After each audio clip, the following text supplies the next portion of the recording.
बिस्मिल्लाहिर्रहमानिर्रहीम। अस्सलाम वालेकुम। आप यूट्यूब चैनल देख लें गैर जानबदार सियासी तबसरे के साथ मैं हूं तवक्कल हुसैन। आज की जो दो तीन अहम खबरें हैं वो मैं आपके साथ शेयर करने जा रहा हूं।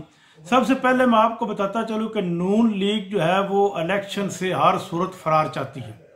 वो कभी भी ये नहीं चाहती कि पाकिस्तान में मुनसिफाना और फेयर इलेक्शन हो कि जिसके नतीजे में एक जमहूरी हुकूमत पाकिस्तान में कायम हो।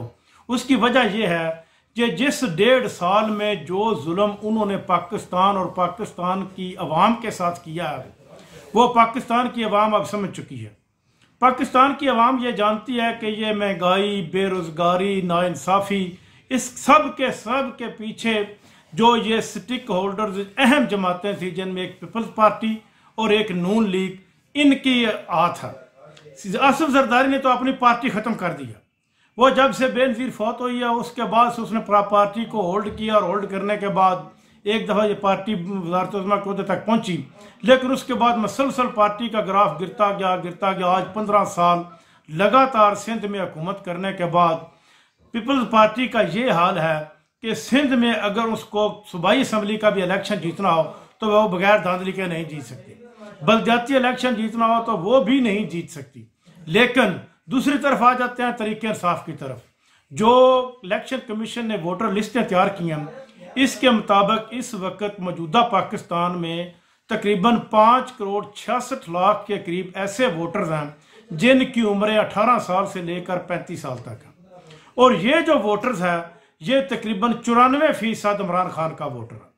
अगर इस 5.5 करोड़ वोटर में से 2 करोड़ वोटर भी इमरान खान को पड़ता है तो इससे वो 3/4 अक्सरियत के साथ दोबारा हुकूमत बनाने में कामयाब हो जाएगा। आप आ जाते हैं थिंक टैंक्स की तरफ।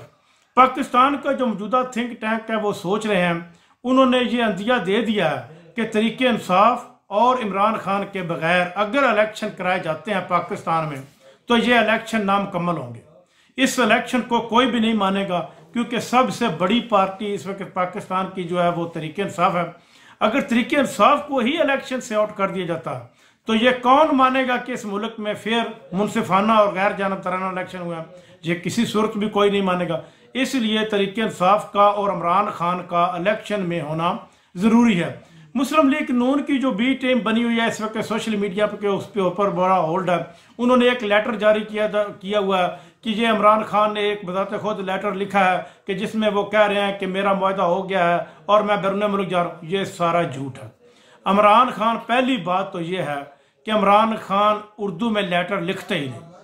दूसरी बात यह है कि वो इंग्लिश में लेटर लिखता है। दूसरी बात यह है कि उसके वो दस्तखत ही नहीं है। अगर उसने ये डील करनी होती कि मैं पाकिस्तान तरीके इंसाफ को छोड़कर बाहर चला जाता हूं तो फिर उसको 4 महीने जेल काटने की क्या जरूरत थी?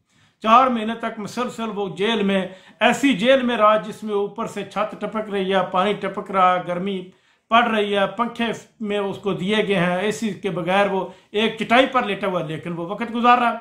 उसको पता है कि मैं अपनी आवाम के साथ रहूंगा। इस पाकिस्तान का मुस्तकबिल, पाकिस्तान को तरक्की की राह पर गामजन करने का हल सिर्फ और सिर्फ इमरान खान के पास है क्योंकि 35 साल से तो ये मुसलसल हुकूमतें कर रहे हैं। 1969 से लेकर आज तक जो बेड़ा गर्क पाकिस्तान का हुआ है इसमें सिर्फ इन 2 पार्टियों का हाथ है, जिसमें एक पीपल्स पार्टी है और एक नून लीग है। इमरान खान को तो सिर्फ 3.5 साल मिले। इमरान खान के दौर में रोजगार था, नौजवान बिल्कुल खुशहाल था, हर आदमी के पास अपना कारोबार था, कारोबारी मामलात को उसने बहुत आसान कर दिया, स्मॉल इंडस्ट्री वाले खुशहाल थे। लेकिन हाँ, मैं ये मानता हूँ, ये आप भी मानेंगे कि महंगाई की जो इब्तदा है वो इमरान खान के दौर में ही रखी गई।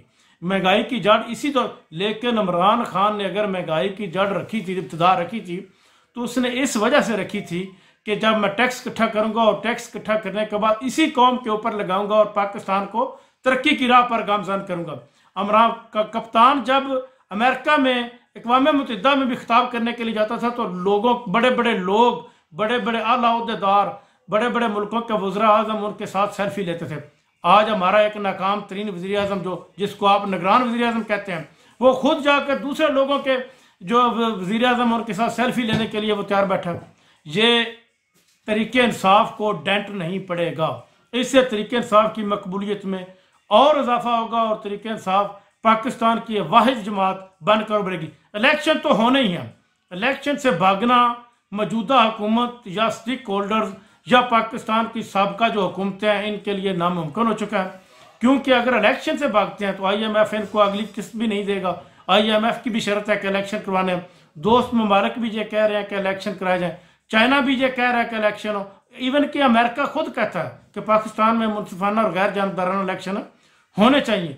अगर इलेक्शन जनवरी के आखिरी हफ्ते में भी होते हैं, असूल तो यह था कि इलेक्शन कमीशन का वो तारीख का ऐलान करता, वो एक तारीख बताता कि जनवरी की 25 तारीख को या 27 तारीख को या 29 तारीख को इलेक्शन होंगे और इस तरह इनकी दरखास्तें होंगी। लेकिन अब देखते हैं 27 सितंबर भी आ रहा है, 27 सितंबर तक जो है वो हल्का बंदियों का ऐलान हो जाएगा। हल्का बंदियों से पता चल जाएगा कि कितनी अब हल्का बंदियां बढ़ी और कितने वोट, जबकि वोटर बढ़ रहे हैं और हल्का बंदियां जो MNA MPA की नशिस्तें वो कम हो रही हैं। लेकिन इस दफ़ा अगर MPA और MNA की नशिस्तें भी बढ़ती हैं तो यह इस बात का अंदाज़ा है कि पाकिस्तान में जो हल्का बंदी है वो मुनसिफाना हुई है। लेकिन उम्मीद की जा सकती है कि पाकिस्तान इंशाल्लाह तरक्की करेगा, ज़रूर करेगा और इमरान खान की सरबराही में करेगा।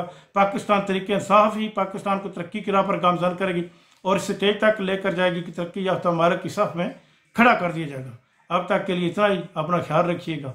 अल्लाह हाफ़िज़।